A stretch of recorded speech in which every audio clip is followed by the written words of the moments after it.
ఈరోజు మాకు జరిగిన మోసాలు, రేవంత్ రెడ్డి ప్రభుత్వం చేసిన మోసాలను బహిర్గతం చేయడానికే ఈరోజు మీ ద్వారా రాష్ట్ర ప్రజానిక చెప్పడానికి ఈరోజు సమావేశం ఏర్పాటు చేసుకున్నాం. ప్రతి అసెంబ్లీ సమావేశంలో ఈ బీసీ బిల్లు మీద నేనే మాట్లాడినా, శ్రీనివాస్ యాదవ్ గారు మాట్లాడాం. ప్రతి సమావేశంలో మా stand clear, BRS party stand clear. GO ద్వారా ప్రక్రియ జరగదు, జీవో ద్వారా ఎన్నికలు 42% రిజర్వేషన్ బీసీ రిజర్వేషన్తో పాటు ఎన్నికలు జరగవు. ఇది ఇందిరా సహాని కేసులో సుప్రీంకోర్టు డైరెక్షన్ ఉంది.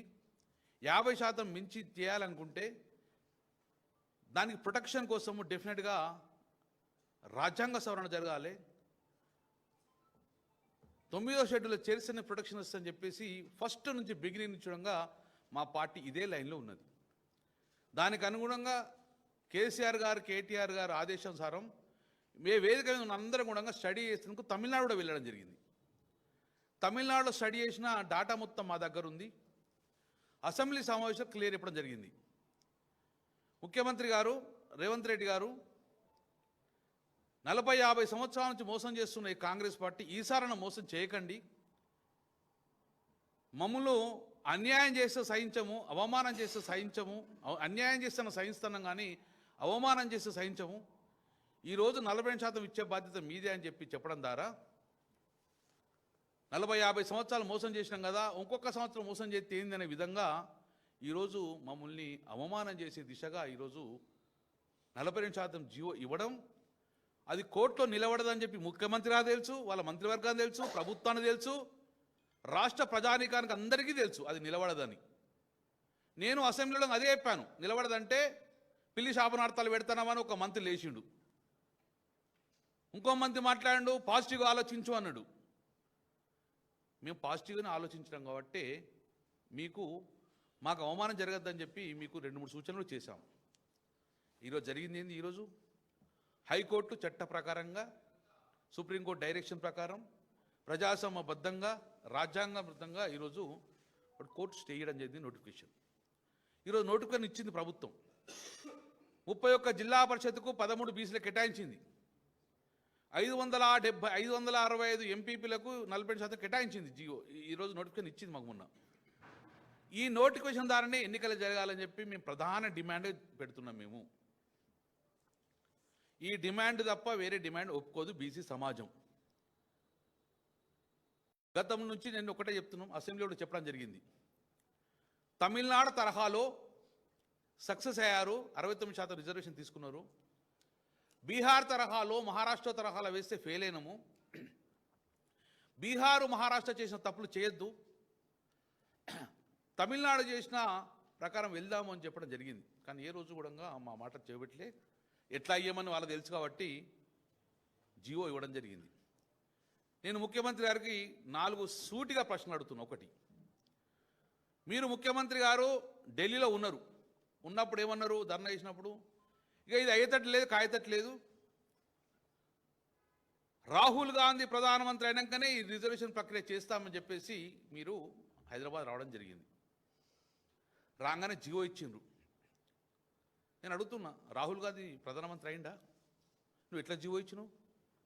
రాహుల్ గాంధీ ప్రధానమంత్రి అయిన తర్వాతనే ఈ జీవో 40% వీళ్ళకు చట్టబద్ధత చేస్తా, అప్పుడే రిజర్వేషన్లు ప్రక్రియ జరుగుతుందని చెప్పేసి నువ్వు మరి రాగానే జీవో ఇచ్చినావు కదా. రాహుల్ గాంధీ ప్రధానమంత్రి కాలే కదా, అంటే జీవో ఇస్తే చెల్లదని మీకు కూడా తెలుసు కదా.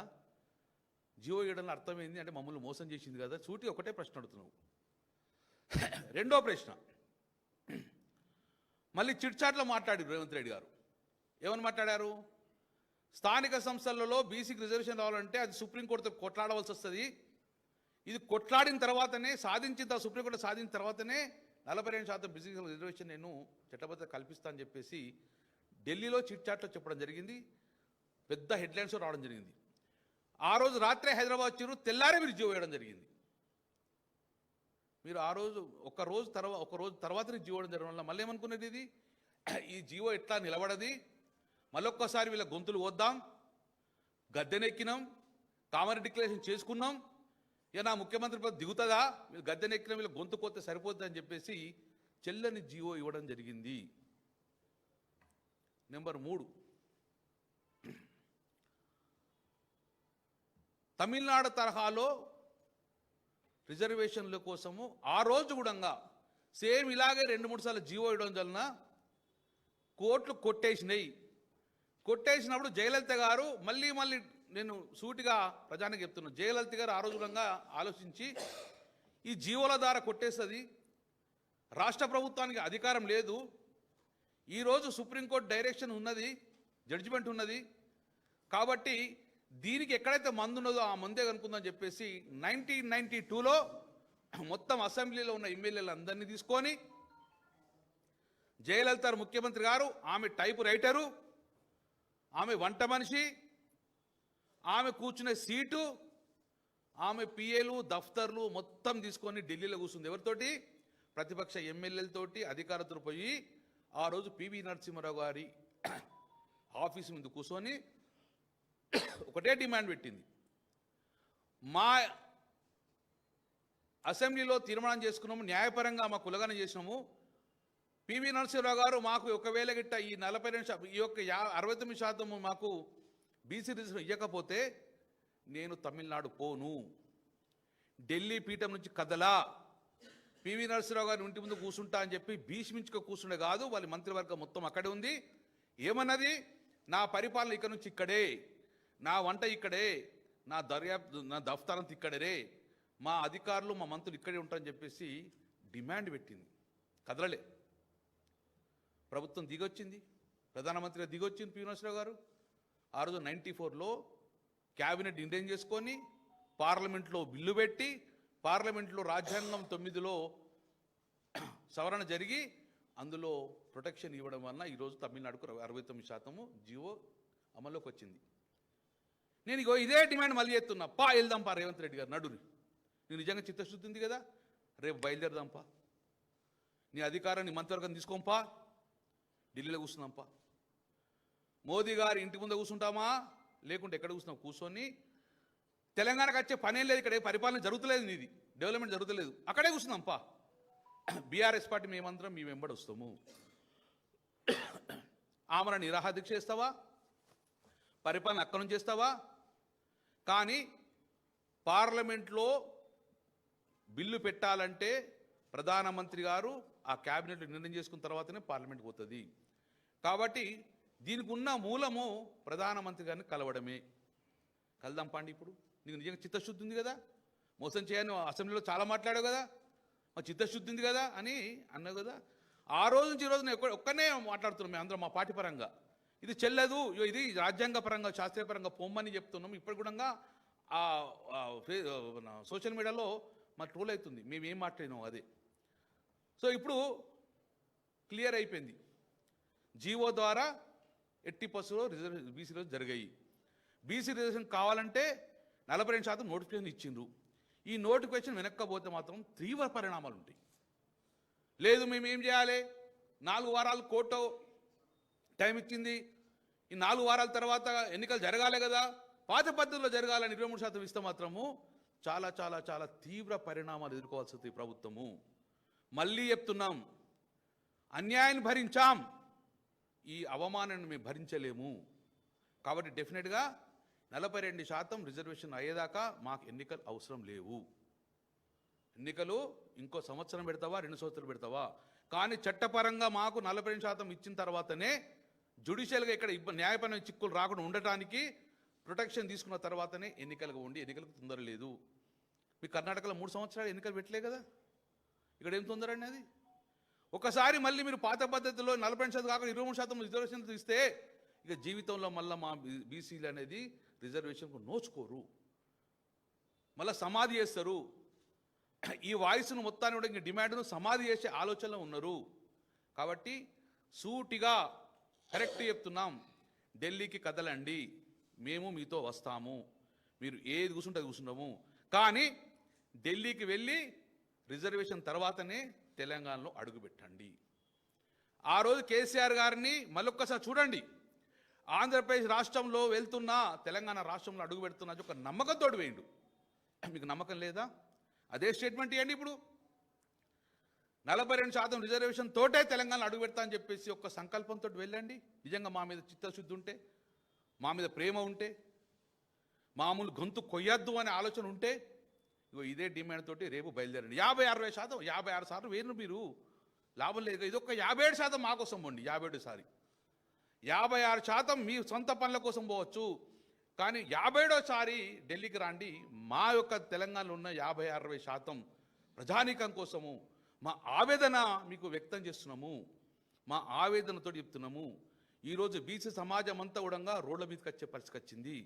మాకు అన్యాయం చేయకండి అని చెప్పేసి మేము క్లియర్గా డిమాండ్ చేయడం జరుగుతుంది. ఇంతకన్నా ఇది మా సూటిగా ఎక్కువ లేకుండా ఏదైతే అసెంబ్లీ రికార్డ్స్ మొత్తం చూసుకోర్రి, మళ్ళీ పేరు నేను మెన్షన్ చేయ, ఇది చెప్పంగానే ఒక్కొక్కరు లేచిర్రు. మొదలే పిలిచి అర్థాలు పెడతావా అన్న మంత్రులు మాట్లాడాలి. ఇప్పుడు వాళ్ళు ఇంకొకరు చెప్తున్నాం, జీవో ఇవ్వండి, ఎన్నికలకు పోతున్నాం, వాళ్ళు పునరాలోచించుకోవాలి, జీవో ద్వారా జరగదని చెప్పినాం మేము. ఇంకో పాయింట్, ముఖ్యమంత్రి గారు ఇంకొక సూటిగా మూడో ప్రశ్న అడుగుతున్నా. జీవో ద్వారా ప్రభుత్వం యొక్క జీవో ఇవ్వడం దాన్నే రిజర్వేషన్ ప్రక్రియ జరుగుతుంది ఎన్నికలు జరుగుతున్నప్పుడు 22 నెలలు ఎందుకు చేసినావు మరి కాలయాపన? ముఖ్యమంత్రి జీవో ఇస్తే స్థానిక సంస్థల్లో బీసీ రిజర్వేషన్ వస్తున్నప్పుడు అయినాక 3 నెలలకే ఇవ్వాలి కదా, మరి 22 నెలలు ఎందుకు కాలయాపన చేసినావు అని చెప్తున్నాం మేము.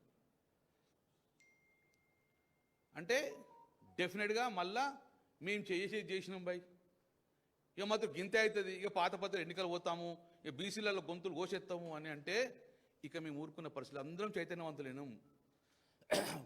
పల్లకి మోసి మోసి మోసి మా భుజాలను వచ్చినాయి, మేము కూడా పల్లకి ఎక్కుతాం.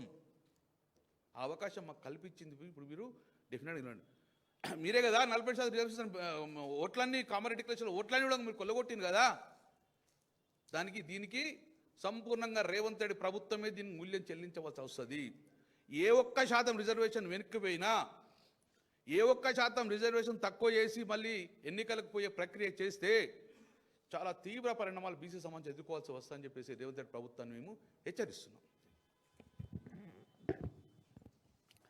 మీడియా మిత్రులందరికీ నమస్కారం. ఇదంతా ఈ కాంగ్రెస్ పార్టీ ఏంటంటే రాహుల్ గాంధీ గారిని ఖుషి చేయడానికి, ఇదంతా ఆయన ఖుషి చేసి అబ్బా మేము చెప్పేది అమలు చేస్తున్నారు, వీళ్ళెంతనో వాళ్ళకంతా అని నేను చెప్పినా కదా. ఇది తెలంగాణలో అమలు చేస్తున్నారు. వీళ్ళ సీట్లు పదిలం చేసుకోవడానికి, పక్కా చేసుకోవడానికి. ఎందుకంటే కాంగ్రెస్ పార్టీలో ఎవరిని సీటు ఎప్పుడు ఇస్తారో తెలియదు, ఎన్ని మంది పదవులు మారుస్తారో, ముఖ్యమంత్రి, డిప్యూటీ సీఎం, మంత్రులు అనేక రాష్ట్రాలు మనం చూసినాం, అనేక సంవత్సరాలు చూసినాం. ఇక వాళ్ళ దృష్టిలో మనం చెప్పినట్లా నడుస్తుంది. ఇక్కడ రాహుల్ గాంధీ గారు ఏం చెప్పిండ్రో అది ఎవడు చేస్తలేడు, ఇగో ఈ ప్రభుత్వం చేస్తుందని చెప్పడానికి ఇది ఒక స్టంట్ అంతే. మీరు చూడండి, ఇక్కడ రాష్ట్రపతికి బిల్లు పోకముందే, గవర్నర్ సంతకం కాకముందే ఒక రైలు తీసుకొని పోయి ఢిల్లీలో పెద్ద ధర్నా చేసి, ధర్నా అవసరం అది? ఫస్ట్ ప్రెసిడెంట్ ఆఫ్ ఇండియాని కలవాలి, ప్రధానమంత్రిని కలవాలి, అన్ని పార్టీలను కలవాలి. 9th షెడ్యూల్లో చేర్చడానికి మేము పంపించినాం, దాన్ని చేర్చండి, రిజర్వేషన్ ఇవ్వండి, బీజేపీ బీసీలు అంటారు కదా, ఇది ముందు మీరు చేయండి ఇది అని చెప్పాలి. ఎవరిని కలవలే. మళ్ళీ ఇక్కడ వచ్చిర్రు, మళ్ళీ ఒకసారి మళ్ళీ ఒక పెద్ద చేసిండ్రు, పాలాభిషేకాలు చేయించుకున్నారు, సన్మానాలు చేయించుకున్నారు, అసెంబ్లీ ప్రొవోక్ చేసిండ్రు, మళ్ళీ అసెంబ్లీ పెట్టిండ్రు, చట్టం తెచ్చిండ్రు. ఎవరైనా కానీ చట్టం పూర్తి రాకముందే జీవో తెస్తారా? అంత అడవుడు ఏముంది? ఏదైనా లాస్ట్ డేట్ ఉందా? చివరి సమయం ఉంది, ఎలక్షన్ ఆ లోపల చేయాలని ఉందా? 23 నెలలు అయింది. మీరు 20 నెలలు కామ్గా కూర్చొని మహారాష్ట్రలో ఎలక్షన్ వచ్చినప్పుడు బీసీ జనగణన చేశారు, మహారాష్ట్ర ఎలక్షన్ గురించి. తర్వాత రేపు బీహార్లో ఎలక్షన్ ఉంది కనుక బీహార్లో అత్యధిక శాతం బీసీలే సీఎం, అక్కడ మొత్తం 100% కనుక జనాభా కూడా బీసీలదే కనుక ఇగో మీకు ఇంత శాతం మీకు ఇస్తామని చెప్పి ఓటర్లను మభ్యపెట్టడానికి ఇదొక స్టంట్. అంటే రాహుల్ గాంధీని కృషి చేయడానికి తెలంగాణలో బీసీలను బలిపశువుని చేసి ఇవాళ రోడ్ల మీద తీసుకొచ్చారు. ఇవాళ మొదటి ప్రక్రియ స్టార్ట్ అయింది. కొన్ని వేల మంది ఆస్పిరెంట్స్ ఉంటారు, ఒక పోస్టుకు 20-30 మంది ఉంటారు. 42% అంటే దాదాపు 60% ఉన్నారు. జనరల్లో కూడా వాళ్ళు తప్పని పరిస్థితులలో నిలబెట్టిరు. మరి అంతమంది కొన్ని వేల మంది ఈరోజు నామినేషన్స్ అంటే వాళ్ళ ఎన్ని ఆస్తులు అమ్ముకొని వాళ్ళ ఎన్ని కష్టాలు పడి తయారైంటారు చెప్పండి. వీళ్ళకి తెలియదా? నిన్ననే ఒక కాంగ్రెస్ ఎమ్మెల్యేలు అన్నారు, మీరు రెడీ లేరు ఎందుకు ఇంకా అంటే ఏది స్టే వస్తుంది అన్నారు. రాదు, అందుకే మేము ప్రిపేర్. మీరు గమనించండి ఎక్కడైనా కానీ రాష్ట్రంలో కాంగ్రెస్ ఎమ్మెల్యేలు ఉన్న దగ్గర సీరియస్గా క్యాండిడేట్లను సెలెక్షన్ చేసి నామినేషన్ వేయించడానికి సిద్ధంగా వాళ్ళ నియోజకవర్గాల్లో ఉండి ప్రక్రియ చేస్తున్నారు. మీరు చూడండి, వాళ్ళకి తెలుసు అనమాట ఇది ఉంటే నడుస్తుంది అని. జనరల్ ఎవడే కానీ సుప్రీంకోర్టులో కేసు అయితే అడ్వకేట్లు పోతారు, మంత్రులు పోయి సుప్రీంకోర్టు కనిపించేటట్టు ఫోటో దిగి జనంకంతా పేపర్లలో వేసుకొని అబ్బా ఎంత కష్టపడుతున్నారు అంటే సుప్రీంకోర్టులో ఏమన్నా తగ్గఫరాట అది గుంజేదా? బలంగా పోయి మొత్తం ఇలా మనం ప్రయత్నం చేసినామని ఇక్కడ హైకోర్టులో కూడా చూడండి మంత్రులందరూ పోయి అంటే మాకు ఎంత చిత్తశుద్ధి ఉంది తెలుసా అని అంటే వీళ్ళని చూసి చట్టం లేకపోయినా కానీ చేస్తారా? ఓన్లీ ఏంటంటే బీఆర్ఎస్ని బంధనం చేయడానికి. ఇవాళ వాళ్ళ అడ్వకేటే చెప్పిండు బీఆర్ఎస్ పార్టీ కూడా ఏకగ్రీవ తీర్మానం చేసింది, ఈ బిల్లును పాస్ చేసింది అని చెప్పి హైకోర్టు జడ్జికి చెప్పడం జరిగింది. మేము మొదటి నుంచి కూడా మాది స్టాండ్ ఒకటే. మా కేసీఆర్ గారు స్టార్ట్ కాగానే మమ్మల్ని అందరినీ తమిళనాడు పంపించారు, మా గంగులన్న చెప్పిండు అంతా కూడా.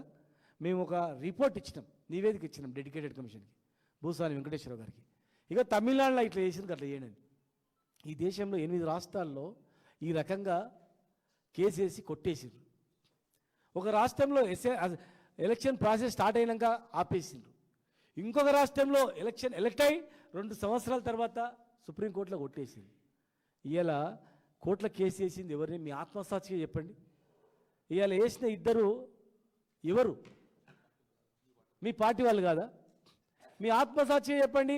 గతంలో 2018లో మేము పంచాయతీరాజ్ చట్టాన్ని సవరించి 396 జీవోని తెచ్చినప్పుడు మీరు ఏపించినటువంటి వాళ్ళు ఎవరు? హైకోర్టులో, ఇదే హైకోర్టులో మీరు జీవో కొట్టించిన వాళ్ళు ఎవరు? మీ వాళ్ళు కాదా? స్వప్నారెడ్డి గారు కానీ, ఈ వంగ గోపాల్ రెడ్డి గారు కానీ, సత్యనారాయణ రెడ్డి కానీ మీ వాళ్ళు కాదా? మీ పార్టీ వాళ్ళు కాదా? ఇవాళ సుప్రీంకోర్టులో కేసు ఫైల్ చేస్తే హైకోర్టులో ఇంకా వాదన వినిపించింది, ఇక్కడ ఎందుకు వచ్చినావు అని చెప్పి దాన్ని టెంపరీగా పక్కకు పెట్టారు. అదొక విజయంలాగా అయిపోయింది అని చెప్పడం. మీరు 6th రోజు కేసు వేస్తే ఇంకా జీవో రాందే మీరు ఎట్లేస్తారు పసిగట్టి? జీవో వచ్చిన తర్వాత ఏమన్నాం, మేము విజయం అన్నారు. అది మరి జీవో వచ్చిన తర్వాత వేసారు కదా. హడావుడి చేయడం అంటే తెలంగాణ ప్రజలు ఏమైనా తిక్కొల్లా, బీసీలు ఏమైనా తిక్కొల్లా? చెవులో పువ్వు పెడతామంటే కాదు, అది ఎవ్వడూ నమ్మడు. మీ వల్ల రైతులు నష్టపోయారు, మీ వల్ల ఇలా ఓసీలు బీసీలు కొట్లాడుకుంటున్నారు, మీ వల్ల ఎంతోమంది బీసీలు మొత్తం వీళ్ళని బీసీలను దివాళా దించాలని మీ ప్లాన్ అంతా. ఒక సర్పంచ్కి ఊర్లో 10 మంది వేస్తారు నామినేషన్, 10కి 10 మంది ఇంతో అంత సంపాదించుకునే వాళ్ళు వేస్తారు. వేసినాక గెలిచేది ఒక్కడే, గెలిచినోడు మళ్ళీ ఎట్లా పోతాడు? మీరు ఒకవేళ ఆపి ఎలక్షన్ పెట్టినా వీడు దివాళా ఇస్తాడు, 10 మంది దివాళా ఇస్తాడు. అంటే ఊర్లో కానీ, మండలంలో కానీ, జిల్లాలో కానీ ఈ వర్గాల ఇంతో అంత సంపాదించుకున్నాడు దివాళా దించాలని కుట్ర తప్ప ఏం లేదు. ఇలా ఓసీల మధ్య, బీసీల మధ్య వర్గాలు వచ్చినాయి. మీరు ఎవరు ఎత్తలో చూస్తామంటారు, వాళ్ళ ఇంటికాడ ధర్నాలు చేస్తామంటారు, వేసిన ఇంటికాడ మేము అది చేస్తాం ఇది చేస్తామని పెద్ద పెద్ద డైలాగులు కొడుతుంది. కనీసము మీ పార్టీ నుంచి ఎవరు ఏకండి అని అప్పీల్ చేసిండ్రా? మీ వాళ్ళే కదా వాళ్ళు. మీ వాళ్ళు వేసిన వాళ్ళని కనీసం రిక్వెస్ట్ చేసిండ్రా మీరు వేయొద్దని చెప్పి? పత్రికాముఖంగా అడిగినరా? ప్రయత్నం చేసిండ్రా? మీరు కేవలం జనాన్ని కన్ఫ్యూజ్ చేసి జనం దృష్టిలో వీళ్ళు ఎంత చిత్తశుద్ధి. మేము చెప్తున్నాం ఎంబీసీలకు కూడా ఇవ్వాలని. మీరు అసెంబ్లీ పార్లమెంటు ఇట్లా అయింది అంటారు కదా.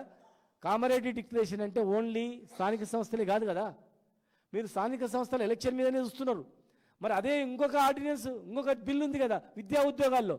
మరి విద్యా ఉద్యోగాల్లో ఎక్కడ పోయింది బిల్లు? పోనీ 2 పక్కకు పెడదాం. మీ చేతిలో ఒక జియో ఇష్యూ చేస్తే 42% టోటల్ కాంట్రాక్ట్లు ఇవ్వాలని చెప్పి మీరు ఎందుకు ఇవ్వలేదు? బడ్జెట్ 20,000 కోట్లు ఎందుకు ఇవ్వలేదు? చాలా ఉన్నాయి అంశాలు, 1, 2, 3 కాదు, అనేక అంశాలు ఉన్నాయి. మున్నూరు కాపు కార్పొరేషన్ అన్నారు, ఇచ్చేయండి. బీసీఏ గ్రూప్లో కలుపుతామన్నారు, చేయండి. మరి ముద్రాజులని ఎంబీసీలకు అనేక పదవులు ఇస్తామన్నారు. కార్పొరేషన్ చైర్మన్లు 42% అన్నారు, ఎక్కడ పోయినాయి మరి? అసలు కేవలం మీరు పనికిమాలిన శాఖలు ఇచ్చేసి వాళ్ళ ముందర పెట్టి ఇలా హైకోర్టుకు పంపిర్రు. అంటే మీరు కూడా రావాలి కదా అందరూ, క్యాబినెట్ మొత్తం రావాలి కదా. ఓన్లీ బీసీ మంత్రులే ఉన్నారా? ఇలా బీసీ మంత్రులు పోయి ఏం చేసినరా హైకోర్టుకు అని చెప్పి నన్ను తిట్టనింకేనా? ఏ ఉద్దేశం అది? అసలు లాజిక్ ఏంది అర్థం కాలే ఎవరికి. అంటే మీరు కేవలము ఓట్ల గురించి ఈ దేశంలో ఒక మోడల్ అన్న role model Telangana power point presentation ఇచ్చిండ్రు. ఏం రోల్ మోడల్? మేము ఇచ్చిన జీవోని మీరు ఇచ్చి, మీరు కొట్టేపించిన జీవోని మళ్ళీ మీరు ఇచ్చి, జియో నెంబర్ మార్చి అది మళ్ళీ కొట్టేస్తే అయ్యో ఇంత ప్రయత్నం చేయడం అనేది ఒక పెద్ద రోల్ మోడలా? లేకపోతే 8 రాష్ట్రాల్లో కొట్టేసినటువంటి ప్రక్రియను మీరు ప్రారంభించి వెనక్కి పోయిందని అదొక రోల్ మోడలా? ఇవరే కానీ ఈ దేశంలో ఒకే రాష్ట్రంలో ఇస్తుంది తమిళనాడు. ఆ రాష్ట్రాన్ని ఫాలో కావాలి కానీ నువ్వు బీహార్ని, మధ్యప్రదేశ్ని, పంజాబ్ని, కర్ణాటకని ఇవి ప్రారంభిస్తారా? ఇక మీరు కర్ణాటకలో బీసీ జనగణన చేసిరు 10 సంవత్సరాలు, ఎందుకు బయట పెడతారు? మీ ప్రభుత్వం ఉంది కదా. ఆ రోజు చేసినటువంటిది ప్రవేశపెట్టి ఇగో ఇట్లా ఉంది మళ్ళీ చేస్తామంటే ఆ రోజుకు ఈ రోజుకు డిఫరెన్స్ ఏందో తెలుస్తుంది కదా. హడావుడి చేసిండ్రు. మీరే చెప్పారు 20% మంది లేరు, పాల్గొనలేదని. 20% మంది బీసీ జనగణన పాల్గొనకపోతే అది ఎట్లా అవుతుంది? 7 రోజులలో డెడికేషన్ కమౌట్ రిపోర్ట్ ఇస్తారా? వెబ్సైట్లో ఎందుకు లేదు? ఏ క్యాస్ట్ ఎంత ఉంది ఎందుకు లేదు? అంటే మీరు క్యాస్ట్ని తగ్గించిండ్రు, ముస్లింలకు హిందువులకు పంచాయతీ పెట్టిండ్రు, కులాల మధ్యలో పంచాయతీ పెట్టిండ్రు, ఓసీలకు బీసీలకు పెట్టిండ్రు. ఇలా ఈజీగా మీరు పబ్బం కట్టుకోవడానికి ప్రయత్నం చేస్తున్నారు. రాహుల్ గాంధీ ముందర నేను చెప్పినట్లే చేసిండ్రు. తెలంగాణలో చూసిన శబాష్ డెడికేటెడ్ కమిషన్ వేసిండ్రు, 42% ఇచ్చిండ్రు.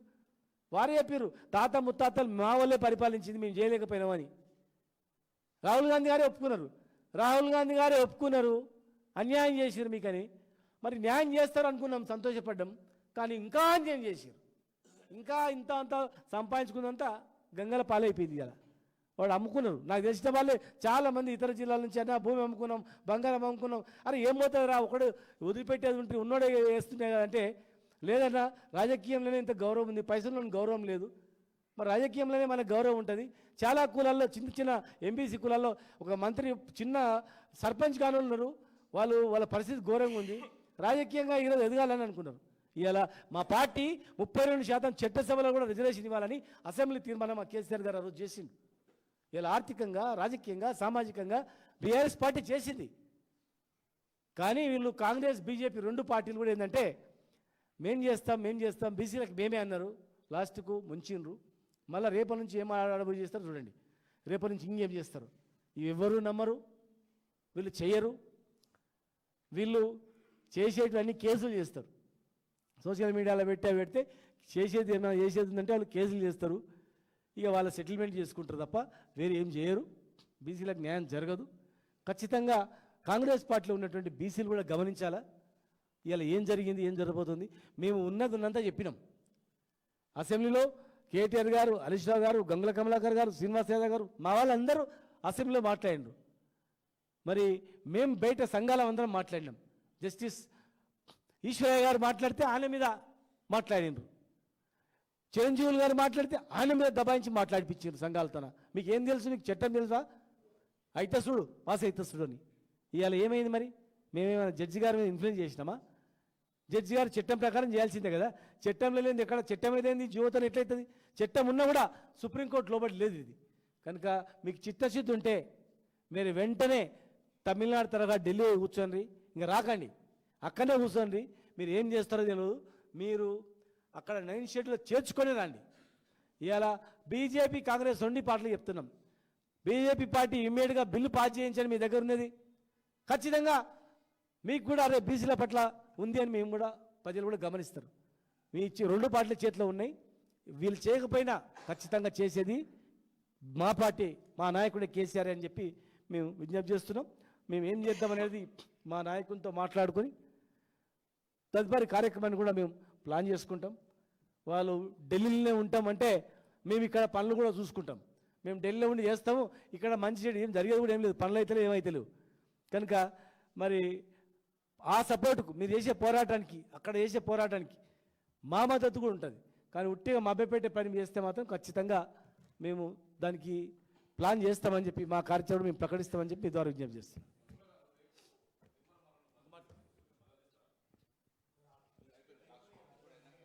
అందరికీ నమస్కారం. కామారెడ్డి డిక్లరేషన్ 42% బీసీల హామీలతో అధికారంలోకి వచ్చినటువంటి ముఖ్యమంత్రి గారు ఎట్లాగూ అది అయ్యేది లేదు పోయేది లేదు, 42% హామీ ఇచ్చాం, వచ్చేసాం, కూర్చున్నాం. ఇక దీని నుంచి ఈ ఒక పులి మీద స్వారీ చేశాను, ఇక దీని నుంచి ఎట్లా దిగి సేఫ్గా ల్యాండ్ అవ్వాలని ఒక ప్రక్రియ నేను గత 3 నెలల క్రితమే చెప్పాను. ఆ ప్రక్రియ ప్రకారం ఆపరేషన్ సక్సెస్ పేషెంట్ డెడ్ ఎట్లా అనే దాన్ని ఒక సూత్రంతో వచ్చి నిజానికి ఆపరేషన్ సక్సెస్ చేసిర్రు. రాష్ట్రపతి గారి బిల్లు పంపించిర్రు. దాని తర్వాత గవర్నర్ గారి దగ్గర ఆర్డినెన్స్ పెట్టిర్రు. అది కాకముందే మళ్ళీ హడావుడిగా ఢిల్లీలో మీటింగ్ పెట్టి ఏర్పాటు చేసిన జంతర్ మంతర్లో వాళ్ళ పార్టీ ప్రచారం కోసం ఇండియా కూటమిలో ఉన్న వాళ్ళందరినీ తీసుకొచ్చి పార్టీని పబ్లిసిటీ చేసుకోవడం కోసం మేము దేశంలో ఒక సైంటిఫిక్ అద్భుతంగా సర్వే చేసినాం, మేము కుల్లగణన చేసినామని చెప్పేసి ఈ రాష్ట్రంలో ఉన్న జనాభాలో కనీసం 25 నుంచి 30 లక్షల మందిని చంపేసారు, జనాభా లేరనే చెప్పేసారు. అక్కడి నుంచి స్టార్ట్ అయింది బీసీలకు మోసం చేయడం.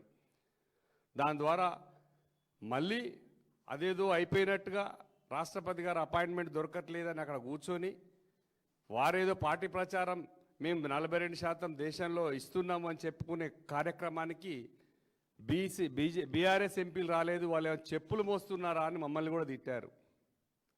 చాలా ఓపిక పట్టాం, అన్నీ భరిస్తూనే ఉన్నాం. చివరికి చేసింది ఏంటిది? ఒక మోసపూరితమైన ఒక జీవో అమలు కాదు అని తెలిసి కూడా మరొక్కసారి బీసీ సోదరులను బీసీ ప్రజలను మోసం చేయడానికి మీరు జీవో ఇచ్చి వెంటనే ఎలక్షన్ పెట్టి దాని ద్వారా ముందుకెళ్ళి కోర్టులో మళ్ళీ స్టే తీసుకొచ్చారు. స్టే వచ్చింది. అది జరుగుతుందని తెలిసే ఆవు కథలాగా మళ్ళీ తీసుకొచ్చి మొదటి పెట్టారు. ఇది తెలంగాణ రాష్ట్రంలో బీసీ సోదరులకు తెలియదా? అందరికీ తెలుసు. ఇప్పుడు మీ మోసాన్ని ఎండగడతారు. ఏదైతే మీరు బీసీల పులి మీద స్వారీ ఎట్లయితే చేయాలనుకున్నారో చేశారు, సక్సెస్ అయ్యారు. అదే బీసీల ఆగ్రహ జ్వాలలో మీరు కూలిపోవడం ఖాయం. ఖచ్చితంగా బీసీ సోదరులు సీరియస్గానే ఉన్నాం, అందరం కూడా ముందు పడతాం. దీన్ని చేయాల్సిన పని చేయకుండా మీరు పెట్టిన జంతర్ మంతర్ మీటింగ్ మీ నాయకుడు రాహుల్ గాంధీ గారే రాలేదు. అప్పుడే అర్థం చేసుకోవాలి. ఆ రోజే చెప్పారు మీరు, ఇది ఇక్కడ అయ్యేది కాదు, రాష్ట్రపతి గారు అపాయింట్మెంట్ ఇవ్వరు, మోడీ గారు చేయరు, ఎవరు చేయరు, ఇది అయ్యేది కాదు పోయేది కాదు, మన రాహుల్ గాంధీ గారు ప్రైమ్ మినిస్టర్ అయినాకనే అవుతుందని చెప్పేసి అక్కడే మీరే ప్రకటించి వచ్చారు. ఇందాక కమలాకర్ గారు చెప్పినట్టుగా అది కాలేదు, ఏమి కాలేదు, హడావుడిగా జీవో ఇవ్వడం, ఎలక్షన్కి వెళ్ళడం, కోర్టు ఆపడం, ఇవంతా జరిగిపోయింది. దీన్నే ఆపరేషన్ సక్సెస్ పేషెంట్ డెడ్ అంటే బీసీలను ఎట్లా చంపేయాలో మీకు తెలిసిపోయింది. మేము అట్లా ఏం బాధ లేదు మాకు ఖచ్చితంగా మీరు చేయాల్సిన ప్రోగ్రామ్స్, బీసీలకు న్యాయం చేయాల్సిన ప్రోగ్రామ్స్ మీ చేతిలో ఉన్నాయి చేయకుండా 9th షెడ్యూల్లో పెట్టాల్సింది పెట్టకుండా ఒక నెల రోజులు పార్లమెంట్ జరిగితే కాంగ్రెస్ పార్టీ 100 మంది పార్లమెంట్ సభ్యులు ఉన్నటువంటి పార్లమెంట్ సభ్యులు ఓట్ చోరీ మీద ఎస్ఐఆర్ మీద నెల రోజులు పార్లమెంట్ను స్తంభింపజేశారు తప్ప ఏ ఒక్కరోజైనా తెలంగాణ రాష్ట్రంలో మేము 42% జీవో ఇచ్చాము, రాష్ట్ర ఆర్డినెన్స్ పంపించాము, బిల్లు పంపించాము, ఈ పెండింగ్ ఉన్నాయి, వీటి మీద మాట్లాడదామని కాంగ్రెస్ పార్టీ ఎంపీలు ఏ ఒక్కరోజు కూడా పార్లమెంట్లో చర్చ తీసుకురాలేదు, వాయిదా తీర్మానం కోరలేదు, ఎవరు అడగలేదు. కానీ దాని ఓటు చోరీ మీద నెల రోజులు విలువైన పార్లమెంట్ స్తంభింపజేశారు. టోటల్గా ఇండియా కూటమిలో దాదాపు 250 మంది దాకా ఉన్నారు. అందరినీ ఐక్యం చేస్తే బీసీల రిజర్వేషన్ పెద్ద సమస్య. ఇది 42% ఎంతుంటే అంత ఇవ్వడానికే కదా ప్రభుత్వాలు ప్రజలకు సేవలు చేయడానికే కదా ఉన్నది. దాని మీద అసెంబ్లీలో బిల్లు పెడితే మా పార్టీ ఏకగ్రీవంగా సపోర్ట్ చేసింది. మళ్ళీ రెండోసారి మొన్న అసెంబ్లీలో పెడితే కూడా అందరూ మళ్ళీ సపోర్ట్ చేశాం. బీఆర్ఎస్ పార్టీ బీసీల కోసం 2014లోనే మొదటి అసెంబ్లీ సెషన్లోనే 33% రిజర్వేషన్, మహిళా రిజర్వేషన్, బీసీల రిజర్వేషన్ అమలు చేసి ఇక్కడి నుంచి ఏకగ్రీవ తీర్మానాలు పార్లమెంట్ పంపింది. మీకు తెలియదా? 2018లో కేసీఆర్ గారు మరొకసారి ఆర్డినెన్స్ జియో ద్వారా తేవాలనే ప్రక్రియ చేసింది. మీకు తెలియదా? 140 ఏళ్ళ కాంగ్రెస్ పార్టీ చరిత్ర మాది, మాకున్న అవకాశాలు మాకు తెలుసు, మేము ఎట్లా తేవాలో అన్నారు. ఇదేనా మీరు చేసే న్యాయం? చెయ్యాల్సిన మీ చేతిలో ఉన్న పనులు, మీరు ఇవ్వాల్సిన మంత్రివర్గం, ఇంకా 3 మంత్రి పదవులు బీసీలకు ఇవ్వలే. ఒక యాదవ్ సోదరులకు లేదు, ఒక మున్నూరు కాపు లేదు, ఒక ముస్లిం సోదరు లేరు, ఒక లంబాడి సోదరులకు లేదు. వీళ్లకు న్యాయం చేయడానికి మీ చేతులున్న పనులు చేయడం చేత కాదు. కార్పొరేషన్ పదవులు బీసీ సోదరులకు ఇవ్వడానికి చేత కాదు, ఇవ్వలేరు, మనసు రాదు. ఎవ్రీ ఇయర్ 20,000 కోట్ల రూపాయల బడ్జెట్ మీరు మేనిఫెస్టోలో పెట్టిన దాన్ని అమలు చేయడానికి మీ చేతిలో ఉన్నది చేత కాదు. కానీ మీ చేతిలో లేని జీవోలు, మీ చేతిలో లేని ఆర్డినెన్స్, మీ చేతిలో అమలు కాని చట్టాలు మాత్రం ఇచ్చి బీసీలను మరొక్కసారి మోసం చేసే ప్రయత్నాన్ని తెలంగాణ రాష్ట్ర ప్రజలు ఖచ్చితంగా తిప్పికొడతారు. ఇవన్నీ గతంలో ఎంతవరకు చేయాలో అంతవరకు చేసినటువంటి కేసీఆర్ గారు, బీఆర్ఎస్ పార్టీ బీసీలకు వెన్నుదన్నుగా ఉన్నది. బీసీల కోసం ఏం కావాలో చేసింది. మీరు అలవిగాని హామీలు ఇచ్చి కేవలం డైవర్షన్ పాలిటిక్స్తో ముందుకు పోకుంటూ ఇవన్నీ రాజకీయ డైవర్షన్స్ కోసం చేస్తున్న ప్రక్రియ అని ఖచ్చితంగా తెలుసు. ఎందుకంటే కోర్టుకు పోతారు, స్టే చేస్తారు, ఆగిపోతాయి, అన్నీ తెలుసు. కాకపోతే ఏంటంటే మేము బీసీలకు విపరీతమైన ప్రయత్నం చేసాం, చివరిదాకా కొట్లాడాం, కానీ కోర్టు కొట్టేసిందని చెప్పే ప్రయత్నం బీసీలు, ఈ రాష్ట్ర తెలంగాణ ఉన్న బీసీ సోదరులు ఎవ్వరు కూడా నమ్మరు. మిమ్మల్ని ఖచ్చితంగా కూడా కాంగ్రెస్ పార్టీని తిప్పికొడతారు. బీసీ ఆగ్రహజాల్లో కొట్టుకుపోవడం మాత్రం ఖాయం. ఇది మీరు ఇప్పటికైనా దాన్ని 9th షెడ్యూల్లో పెట్టే ప్రోగ్రాం, ఢిల్లీలో చేయాల్సిన ప్రోగ్రాం చేయకుండా తెలంగాణలో చేసే ప్రోగ్రాంతో బీసీ సోదరులకు న్యాయం జరగదు. ఇది మన చేతిలో ఇక్కడ లేదు, ఇక్కడ జరిగే ఇష్యూ కాదు. ఢిల్లీలో మాత్రమే పార్లమెంట్లో చట్టం చేయాల్సిందే, 9th షెడ్యూల్లో పెట్టి తీసుకురావాల్సిన దాని మీద చేయకుండా మసిబూసి మారేడుగాయలు చేస్తే ఇవి నచ్చవని, ఇవన్నీ తెలంగాణలో ఉన్న బీసీ సోదరులు మనందరం కూడా ఐక్యం కావాల్సిన అవసరం వచ్చింది. ఇప్పుడు మనం ఖచ్చితంగా తిరుగుబాటు చేయాల్సిన అవసరం వచ్చిందని చెప్పేసి మనస్ఫూర్తిగా కోరుకుంటూ, ఈ మోసపూరిత జీవోను ఎట్లా కొట్టేస్తుందని తెలిసే చేసింది ఇది. ఈ మాయలో బీసీ సోదరులు మేమందరం చాలా అలర్ట్గా ఉన్నాం, మీకు తగిన బుద్ధి చెప్పడానికి సిద్ధంగా ఉన్నాం. ఇప్పుడు ఎమ్మెల్సీ శ్రవణ్ కుమార్ గారు మాట్లాడారు.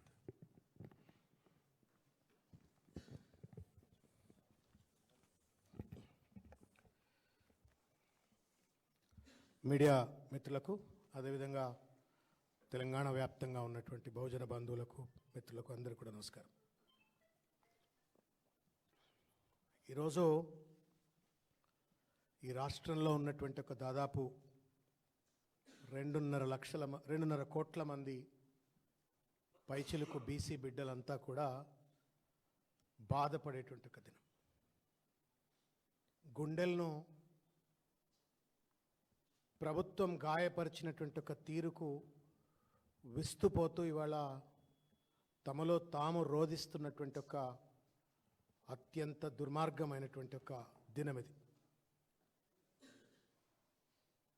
2023 ఎన్నికల సందర్భంగా కామారెడ్డి డిక్లరేషన్, బీసీ డిక్లరేషన్ అని చెప్పని పట్టుకొచ్చినప్పుడు అనేక వాగ్దానాలతో ఆ బీసీ డిక్లరేషన్ను సిద్ధరామయ్య లాంటి ఒక పెద్ద మనిషిని పట్టుకొచ్చి, తదనంతరం పలుమార్లు రాహుల్ గాంధీ గారితో, ప్రియాంక గాంధీ గారితో, మల్లికార్జున ఖర్గే గారితో మాట్లాడుతూ ప్రచారం చేస్తే, ఏమో రేవంత్ రెడ్డి లాంటి వ్యక్తి కూడా ఇంత పెద్ద ఎత్తున ప్రభుత్వం, కాంగ్రెస్ పార్టీ వాగ్దానాలు చేస్తూ ఉంది కదా, అమలు చేయకపోతుందా అని చెప్పని నమ్మకంతో ఎదురు చూసినటువంటి ఒక మాలాంటి అనేక మంది, కోటాను కోట్ల మంది బీసీల నోళ్లలో ఇవాళ కాంగ్రెస్ ప్రభుత్వం, రేవంత్ రెడ్డి గారి ప్రభుత్వం మన్నుగొట్టినటువంటి ఒక దుర్మార్గమైనటువంటి ఒక దినం ఇది. ఎందుకు ఈ మాట చెప్పాల్సి వస్తుందంటే, any GO or any public policy that a government gets in or introduces should have constitutional sanctity. రాజ్యాంగపరమైనటువంటి ఒక నిబద్ధత ఉంటేనే ఆ చట్టానికి కానీ, ఆ విధి విధానానికి కానీ నిలకడ ఉంటుంది, అది జ్యుడిషియల్ స్క్రూటనీలో నిలబడుతుంది, ప్రొటెక్షన్ ఉంటుంది, భద్రత ఉంటుంది. అవేమీ లేకుండా అదేదో అనుముల రాజ్యాంగం తెలంగాణలో అమలవుతుందన్నట్టుగా, అంబేద్కర్ రాజ్యాంగం నాకు పట్టదు అన్నట్టుగా ఇవాళ ఈ ప్రభుత్వం వ్యవహరించినటువంటి ఒక తీరు అత్యంత దుర్మార్గమైనటువంటిది. వీళ్ళందరినీ యాప చెట్టు గట్టేసి బరిబత్తలు నిలబెట్టి కొట్టినా తప్పులేదు. ఎందుకు చెప్తున్న ఈ మాట అంటే, 70 ఏళ్లుగా అణిచివేతకు గురైనటువంటి ఒక వెనుకబడ్డ కులాలివి, ఉత్పత్తిలో ప్రగతిలో భాగస్వామ్యమైనటువంటి ఒక కులాలివి. ఈ కులాలకు రాజ్యాంగపరమైనటువంటి ఒక రక్షణ లేకపోవడంతో రాజకీయపరమైనటువంటి ఒక వాటా లభించకపోతే మేము 42% రిజర్వేషన్ ఇస్తామంటే పొలోమని చెప్పని నమ్మి ఓట్లేసిండ్రు. నమ్మిన పాపానికి ఓట్లేసిన పాపానికి ఇవాళ తడిగుడ్డ పెట్టి గొంతుకు వస్తూ ఉండి రేవంత్ రెడ్డి గారి ప్రభుత్వం ఇది ఎంతవరకు న్యాయం ఇది? అధికారంలో రాకముందు మాట్లాడిండు చాలాసార్లు, ఒక సామాజిక వర్గమే ఆధిపత్యం నెలకొల్పాలా, అన్ని రాజకీయ పార్టీల్లో ఆ సామాజిక వర్గమే రాజకీయాలు చేయాలా అని చెప్పానంటే సరే పిసిసి అధ్యక్షుడిగా అన్నాడు కదా, ముఖ్యమంత్రి అయిన తర్వాత రాజ్యాంగం మీద ప్రమాణం చేసిండు, రాజ్యాంగ నిబద్ధతతో పరిపాలిస్తాడేమో, రాజ్యాంగాన్ని అమలు చేస్తాడేమో అనుకుంటే కుక్కతో ఒక గుండ్రాయి కట్టిన చక్కగా కాదన్నట్టుగా ఇచ్చినట్టే నటించిండు. మళ్ళా చట్టపరమైన చిక్కులు వచ్చేటువంటి ఒక వెసులుబాటు కల్పించిండు ఈ రేవంత్ రెడ్డి గారి యొక్క ప్రభుత్వం, కేబినెట్ మంత్రులంతా. సిగ్గు ఏం ముఖం పెట్టుకొని పోయినరో నాకైతే అర్థం కావట్లేదు. ఇంతకుముందు పెద్దలు చెప్పినట్టుగా ఏం బెదిరీనికి పోయినరా కోర్టుకి ఏమన్నా మీరు? పొన్నం ప్రభాకర్ గారు, వాకిటి శ్రీహరి గారు, జూపల్లి కృష్ణారావు గారు, ఇంకెవరో పోయి మా అక్క ఆది శ్రీనివాస్ గారు, బట్టి గారు, ఏందండి ఏమన్నా పరేడ్ చేసిండ్రా ఏంది జడ్జి ముందు? పైల్వాన్లు పోయినట్టు కోర్టులో ఏమన్నా did you go to intimidate the court? ఇదేమన్నా పైల్వాన్ల రెజ్లింగ్ ఇదేమన్నా బల ప్రదర్శన ఇదేమన్నా? రాజ్యాంగపరమైన బలం చూపెట్టు నీ చట్టంలో. అధ్యపం అంటే మేము పైల్వాన్లం పోయినట్టు పోతాం, మొత్తం సీజే ఎదురుగా నిలబడతాం, సీజే మమ్మల్ని చూసి భయపడతాడు, మేము ఇష్టం వచ్చిన అడమైన జీవాలు పట్టుకొచ్చిన సంతకం పెడతాడు అనుకుంటే ఇదేం మూర్ఖత్వమయ్యా? రౌడీ రాజ్యం ఇదేమన్నా? మంత్రులా మీరేమన్నా? What non sense is this? Unit have constitutional sanctity to GO 9. అది నువ్వు జడ్జి ముందు ప్రూవ్ చేయి. పొన్నం ప్రభాకర్ ప్రూవ్ చేస్తాడా? వాకిటి శ్రీహరి ప్రూవ్ చేస్తుందా? కొండ సురేఖ ప్రూవ్ చేస్తుందా? బట్టి గారు ప్రూవ్ చేస్తుంది పోయిందా? దీనికి పోయింది మీరు? పోయిన వాళ్ళు ఏం సాధించుకొచ్చింది చెప్పురి. పోయిండ్రు, ఎలగబెట్టిండ్రు కదా, కోర్టుకు పోయిండ్రు కదా, ఎలగబెట్టిండ్రు కదా, ఏం సాధించుకొచ్చిండ్రు? అలా బీసీలకు చిప్ప, నోట్లో మన్ను పట్టుకొచ్చిండ్రు. సిగ్గులేదు మీకు ఇంకా? 23 to today is 25 October, close to 2 years. 24 నెలలు. 24 నెలల పాటు గుడ్డి గుర్రం పళ్ళు తోమినరా, గడ్డి బీకినరా మీరు చెప్పురి. మీరు ఒక్కసారి ఈ ఆక్రోషంతో మాట్లాడుతుంటే ఏమో ఎందుకు మాట్లాడుతున్నా అనుకుంటున్నారేమో, but I want you to register sudden facts. సర్కార్ కాదండి ఇది, సర్కసు. వాడు వెనకడోడో తుగ్లక్గాడు ఢిల్లీ టు దౌలతాబాద్ అన్నట్టే ఉంది ముచ్చటంతా. రేవంత్ రెడ్డి తుగ్లక్ కంటే హీనంగా వ్యవహరించింది ఈ వ్యవహారం పట్ల. తుగ్లక్కు రాజ్యాంగం లేదు, అంబేద్కర్ లేకుండే, రాజ్యాంగం లేకుండే, నియమ నిబంధనలు లేకుండే, వాని మనమాని జో ఉన్కే మనమాయా ఓయి ఫత్వాతా. మగర్ రాజ్యాంగం ఉంది కదా, అంబేద్కర్ రాజ్యాంగం రేవంత్ రెడ్డికి. తుగ్లక్ కంటే చిల్లరగా హీనరుగా వ్యవహరించడం ఏంటి? మీరు చూడండి సార్, ఇది మార్చి 25 నాడు, మార్చి 2025 నాడు 2 బిల్స్ పట్టుకొచ్చింది అసెంబ్లీలో. మా అన్న గంగుల కమలాకర్ అన్న అసెంబ్లీలో ఉన్నారు. ఎలుగెత్తి నిలబడి పులి లెక్క ఈ బిల్లులకు మేము మద్దతు ఇస్తున్నాం కేసీఆర్ ప్రతినిధిగా అని చెప్పని ఆయన బిల్లులకు మద్దతు చెప్పిండ్రు. మొత్తం బీఆర్ఎస్ పార్టీ శాసనసభ్యులంతా మద్దతు చెప్పిండ్రు.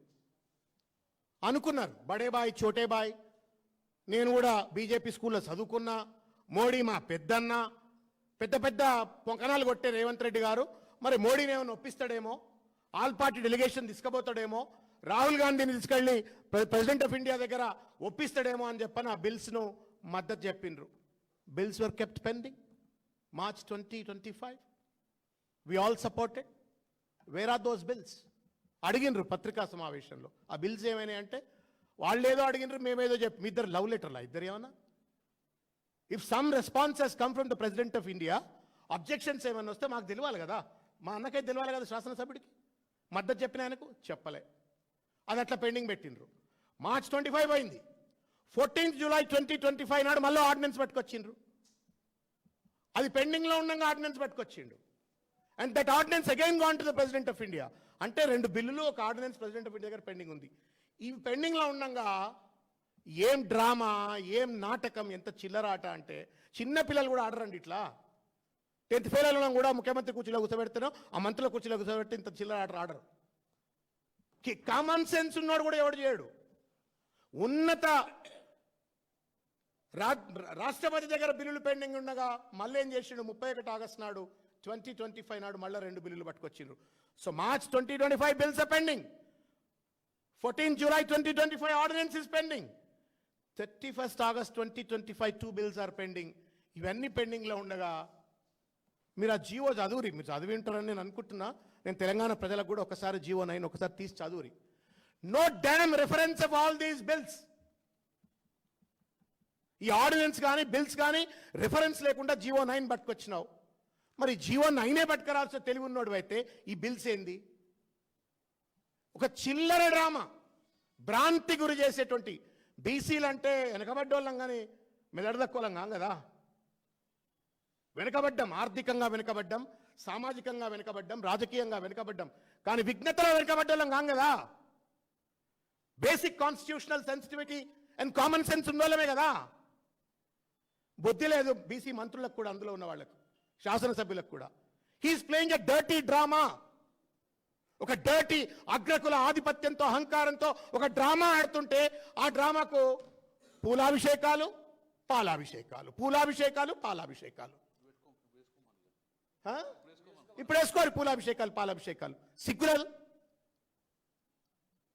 ఏం తమాషా అండి ఇది? రాజ్యాంగం అండి ఇది. ఆ కుర్చీ మీద కూర్చున్నాడు చిల్లర ఆకురౌడీ లెక్క వివరిస్తారా? It's a constitutional position. Every damn action, every word in a policy has to have constitutional protection sanctity. ఇది తమాషా. నేను అడుగుతా ఉన్నా, మీరు అడగాల. తెలంగాణ సమాజం అడగండి, కాంగ్రెస్ ఎమ్మెల్యేలను, ఎంపీలను, ఈ మంత్రులను అడగండి. 200 కోట్ల రూపాయలతో కదా కుల సర్వే చేసినారు. అన్నాం అసెంబ్లీలో పెట్టినరు అన్న report. They have not kept the report. Public డొమైన్లో లేదు. ఏ గ్రామంలోనైనా, ఏ జిల్లాలోనైనా, ఏ వార్డ్, లోకల్ బాడీ వార్డులోనైనా, యూనిట్లోనైనా ఏ కులం వాళ్ళు ఎంతమంది ఉందని చెప్పని కుల సర్వే రిపోర్ట్ ఏమైనా బహిర్గతం చేసినారా? ఎవడబ్బా సొమ్మది? 200 కోట్ల రూపాయలు. Where is that report? Revanth Reddy ముడ్డి కింద పెట్టుకున్నాడు ఆ రిపోర్ట్. ఏఐసిసిలో ప్రదర్శిస్తారు మీరు, బట్ సామాన్య జనం బీసీ బిడ్డలకు తెలియద్దా? How did you arrive at 42% based on the dedicated commission అంటున్నావు. Where is that report? ఎక్కడుంది ఆ రిపోర్టు? ఎవరి కింద ఉంది అది? ఎవరి జేబుల్లో ఉంది? ఎవరి అల్మార్లో ఉంది? ప్రజల సొమ్ముతో రిపోర్ట్లు చేసి ప్రైవేట్ ప్రాపర్టీ లెక్క మీద దాచుకుండిందే. ఇవన్నీ చేసి నువ్వు మళ్ళా నేను జీవో 9 తెచ్చినా అని చెప్పని మాట్లాడుతున్నాను. డ్రామా, చిల్లర డ్రామా ఇది. దీన్ని మొత్తం సభ్య సమాజం అంతా కూడా ఇవాళ కర్రు కాల్చి వాతలు పెట్టేటువంటి ఒక రోజు ముందుకు వచ్చింది. నేను అప్పీల్ చేస్తా ఉన్నా, కాంగ్రెస్ పార్టీలో ఉన్న బీసీ నాయకులు కావచ్చు, this is now or never. This a drama, stunt, కావాలని చేసిన స్టంట్ ఇది. కాబట్టి తప్పనిసరిగా ఈ ప్రభుత్వానికి, ప్రభుత్వ పెద్దలకు కర్రు కాల్చి వాత పెట్టాలా, నిలదీయాలా. ప్రజాస్వామ్యబద్ధంగా ఎవరిని కూడా వదిలిపెట్టద్దు అని చెప్పని నేను విజ్ఞప్తి చేస్తా ఉన్నాను. ఇంకొక చిన్న తప్పిదమన్నా, మీరు మనకు 130 కులాలు, అనేక కులాలకు కనీసం వార్డు మెంబర్ అయ్యేటువంటి అవకాశం లేదని చెప్పని చాలాసార్లు చర్చలు జరిగినాయి. డిక్లరేషన్ది, బీసీ డిక్లరేషన్లో right royal it is printed. మేము ఏ కేటగరైజేషన్ వెనుకబాటుదనం ఆధారంగా మేము వర్గీకరణ చేస్తామని చెప్పిండ్రు. ఊసే లేదు. ఎవరి గొంతులకు వస్తున్నారు రాబాయ్ మీరు? మా డబ్బుతో కుర్చీలు ఎక్కుతారు, మా డబ్బుతో డాబు దర్పాలు ప్రదర్శిస్తారు, మా డబ్బుతో కుల సర్వేలు చేస్తారు, మాకు అన్యాయం చేస్తా అంటారు. ఇది ఎక్కడి కథ? మొత్తానికి ఇది ఈ రకంగా మోసం చేసినటువంటి ఒక ఈ తీరు వెరీ షాకింగ్, ర్యూడ్ షాక్. మొత్తుకుంటూ వస్తా ఉన్న మొదటి నుండి this is not the way. ఇంతకుముందు రవెన్ అన్నాడు, ఎందుకు Rahul Gandhi India alliance delegation అంతా తీసుకొని ప్రెసిడెంట్ ఆఫ్ ఇండియా దగ్గర పోలే? ఎందుకు ఆల్ పార్టీ డెలిగేషన్ను ప్రెసిడెంట్ ఆఫ్ ఇండియా దగ్గరికి రేవంత్ రెడ్డి తీసుకుపోలే? ఢిల్లీ ధర్నాకు రాలే ఒకటి అన్న. దిస్ ఫెలో కూడా అట్లీస్ట్ ఇనిషియేటెడ్. నో, రవణ్ అని రమ్మంటే రాడా? రవణ్ నువ్వు నా ఎంబడి రామ్, రాజ్యసభ సభ్యులందరినీ ఎంబడి పెట్టుకరా అంటే బీఆర్ఎస్ వాళ్ళు 4 ఎంబడి వద్దురు కదా. నీ పార్టీ వాళ్ళు ఎట్లా ఉన్నారు కదా, సింగ్వి గింగ్వి అంత గొప్ప వాళ్ళు అంటున్నారు కదా, ప్రెసిడెంట్ ఆఫ్ ఇండియా దగ్గర పోయి ఆర్గ్యూ చేస్తుండేవాళ్ళు కదా. పిల్లల పరాశకాలు ఏందండి ఇది? చిన్న పిల్లల పరాశకం ఆడినట్టు ఆడిండు బీసీలతో. It's a joke, cruel joke. And Revant Reddy and his government has to pay for it. So అందరి మా ఆవేదన కూడా ప్రభుత్వానికి రాష్ట్రపతి చెప్తూ చివరిగా మా demand, BRS party demand, GO number 49 కానీ గతంలో ఇచ్చిన జీవో నెంబర్ 18 కానీ ఇవన్నీ కూడా బిల్లులు పెట్టిన అసెంబ్లీలో చర్చించినాం. ఆ చర్చించే మనం ఇమ్మీడియట్గా మనం జీవో రూపంలో పంపించినాం. కాబట్టి ఇక ముందున తప్పు చేయకుండా చేయాలంటే వెంటనే అసెంబ్లీ ఏర్పాటు చేయండి. గతంలో ఎప్పుడైతే మీరు ఏ బిల్లు తీసుకొని అందరితో మాట్లాడి అందరితో కాన్సెంట్ తీసుకొని తప్పు చేసిరు, మీరు మేము చెప్పిన సూచనలు పరిగణించలేదు కాబట్టి ఈ పరిస్థితి వచ్చింది. ఇమ్మీడియట్గా అసెంబ్లీ ఏర్పాటు చేయండి. 4 నుంచి 5 రోజులు డిస్కషన్ పెట్టండి. మా అందరి వాదనలు వినండి, మా అందరి సూచనలు వినండి. ఆ సూచన ప్రకారం మళ్ళీ ఢిల్లీకి వెళ్దాం. ఆ సూచన ప్రకారం ఉండి కానీ ఒంటెద్దుకు పోకూడదు పోయి ఎలా రాజ్యాంగపరంగా రిజర్వేషన్ సంపాదించాలో మాకున్న అవగాహన మీకు లేదు. మేము స్టడీ చేసినాం. ఆ స్టడీ ప్రకారం మా సూచనలు వినండి, అసెంబ్లీ ఏర్పాటు చేయండి. మాట్లాడంగానే గొంతు నొక్కి మన మైక్ కట్ చేసి బలవంతుల లెక్క మీదికొచ్చుడు కాదు. అవగాహనతోటి ముందుకెళ్ళండి. త్వరగానే అసెంబ్లీ ఏర్పాటు చేయండి. అందరితో కాన్సెంట్ తీసుకొని అదే రోజు డిసైడ్ చేసుకొని 42% రిజర్వేషన్ కోసం ఏమి చేద్దామో అది మీరు నిలబడే విధంగా ఢిల్లీకి ప్రయత్నం చేద్దాం. ఢిల్లీ ఒక్కటే గల్లీ కాదు, ఢిల్లీ ఒక్కటే మనకు అవుట్ సోర్సింగ్. చివరిగా మోదీని కలవడం ఒక్కటే ప్రత్యామ్నాయం తప్ప వేరే లేదు. మళ్ళీ ఇప్పుడే ఇంకా సిగ్గు లేకుండా కొంతమంది స్టేట్మెంట్లు ఇస్తారు మంత్రులు. మేము ఇంప్లీడ్ కాలేదట, మీ ఇంప్లీడ్ అవుతుంది అంటే మన మీద పీకని అనుకున్నారా? మీరు ఎందుకున్నారా? మీరే కదా ఢిల్లీ పోతామని చెప్పేసి చేసిండ్రు. మేము ఇంప్లీడ్ కాలేక జీవో ఆగిపోయిందట. సిగ్గుపడాలి, సిగ్గుపడాలి. బీజేపీ టీఆర్ఎస్లో ఇంప్లీడ్ అయితే ఎన్నికలు జరుగునట. ఏం పద్ధతి చేస్తున్నావు నువ్వు? ఎటు పోతున్నావు? ఇంకా ఎందుకు మమ్మల్ని పిచ్చోళ్ళని చేస్తున్నావు మీరు? కాబట్టి రేవంత్ రెడ్డి గారు ఇమ్మీడియట్గా భేషజాలకు వెళ్ళకండి. ఇది రాజకీయ కోణంగా చూడకండి. మా యొక్క భావి తరం యొక్క భవిష్యత్తు మా ఆవేదన. కాబట్టి ఇమ్మీడియట్గా 1% కూడా వెనుకపోకది. కొంతమంది అంటారు పార్టీ పరంగా ఇత్తంగా అంటాడు. అలాంటి మూర్ఖత్వపు ఆలోచన చేస్తే మాత్రము చాలా సీరియస్ ఉంటుంది, చాలా చాలా చాలా తీవ్రంగా ఉంటుందని చెప్పి హెచ్చరిస్తున్నాం. అలాంటి ప్రక్రియ చేయకుండా ఇంకా కూడా దీన్ని రాద్ధాంతం చేయకండి. ఇప్పటికైనా అసెంబ్లీ ఏర్పాటు చేసుకొని మొత్తం మోదీ గారి ఇంటి ముందు కూర్చుంటావా, ఎక్కడ కూర్చుంటావో మీరు జంతర్ మంతర్ కూర్చొని డ్రామా చేయకండి. గతంలో చేసిన విధంగా ఎక్కడైతే న్యాయం జరుగుతుందో ఆ దిశగా ఆలోచన చేయండి. లేకపోతే రేపటి నుంచి బీసీ సమాజం ఊరుకోదని చెప్పి హెచ్చరిస్తున్నాం. మేము ఇక సూచన చేయాలి. లేదు, అది వదిలిపెట్టండి. 9th డిసెంబర్ ప్రకటన వచ్చి బ్యాక్ పోయిన తర్వాత అందరు ఐక్యమై కేసీఆర్ గారి నాయకత్వంలో తెలంగాణ సాధించుకున్నామో ఇప్పుడు 42% జీవో కూడా వచ్చి పైకి పోయింది కదా. దానికి ప్రజలు కూడా ఆలోచన చేసి ఒక కార్యాచరణ కూడా స్టార్ట్ చేయాలని చెప్పి విజ్ఞప్తి చేస్తారు. మీరు అన్నట్టు ఎవరో ఒక్కరు బంధించడం కాదు, మా పార్టీ స్టాండ్ క్లియర్. మేము జీవో ఇస్తే సంతోషపడలేదు. మేము ఫస్ట్ నుంచి అదే చెప్తున్నాం. జీవో ఇవ్వండి అన్న వ్యక్తులం కాదు. మేము డెఫినెట్గా చట్టపరంగా మాకు న్యాయం జరగాలంటే డెఫినెట్గా అందరితో కలుస్తాం, అఖిలపక్షం ఏర్పాటు చేసుకుంటాం. మా బీసీలకు కావాల్సిన రిజర్వేషన్ వచ్చేదాకా మాత్రం 100% రోడ్డు మీద వచ్చి కొట్లాడుతుంది బీఆర్ఎస్ పార్టీ.